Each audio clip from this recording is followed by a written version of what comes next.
অনেকেই বলছেন যে ছাত্রদের একটি নতুন রাজনৈতিক দল করা উচিত এবং সেই নতুন রাজনৈতিক দলের মাধ্যমে একটি নতুন রাজনীতি শুরু করা উচিত। এই ব্যাপারে আপনাদের কোনো চিন্তা আছে কিনা?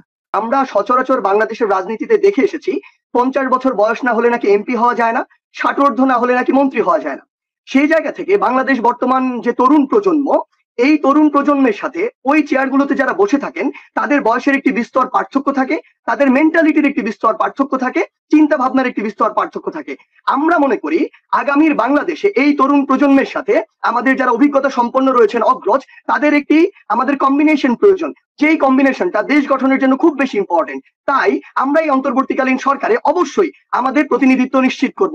এক, দ্বিতীয় যে বিষয়টি, আমরা যখন এই রাজপথে বিগত 2 মাস ধরে রয়েছি, হাজার হাজার লক্ষ লক্ষ মানুষের সাথে আমাদের কথা হয়েছে, তারা তাদের মনোভাবগুলো আমাদের সামনে পোষণ করেছেন, কিংবা এখনো প্রতিনিয়ত বিভিন্ন সামাজিক যোগাযোগ মাধ্যমে তারা তাদের মতামতগুলো আমাদের কাছে তুলে ধরছেন। তো সেই জায়গা থেকে আমরা আমাদের কাছে যখন তারা তাদের কথাগুলো পৌঁছে দিয়েছেন, সেই কথাগুলো ওই নীতি নির্ধারকের জায়গাটিতে আমাদের পৌঁছে দেওয়া কিংবা ইমপ্লিমেন্ট করা কিংবা বাস্তবায়ন করাটি খুব বেশি প্রয়োজন। সেই জায়গা থেকে আমাদের প্রতিনিধিত্ব ওই জায়গায় খুব বেশি দরকার। মুহূর্তে আমরা যখন একটি সোশ্যাল মিডিয়ায় সচেতনতামূলক একটি পোস্ট করি, আমরা যখন সহিংসতা বন্ধের জন্য একটা ভিডিও দেই, আমরা যখন কোনো একটি লেখা লিখি, দেখি যে অসংখ্য মানুষ, আপনি কমেন্ট গুলোতে গেলেই দেখবেন লক্ষ লক্ষ মানুষের কথা হচ্ছে যে আমরা এই তরুণ প্রজন্মের হাত ধরে গণ অভ্যুত্থানের মাধ্যমে, স্বৈরাচারের সরকারের পতনের মাধ্যমে যে নতুন একটি স্বপ্ন দেখছি, নতুন একটি স্বাধীনতা পেয়েছি, আমরা চাই যে তরুণ প্রজন্মের হাত ধরে এটি এসেছে, সেই তরুণ প্রজন্মই আগামীর বাংলাদেশের প্রতিনিধিত্ব করুক।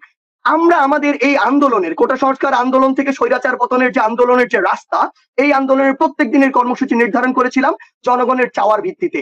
জনগণ যদি চায় তাহলে জনগণের জন্য, এই বাংলাদেশের জন্য আমরা আগামীতে জনগণের মতের উপরে ভিত্তি করে যে কোনো ডিসিশন নিতে প্রস্তুত।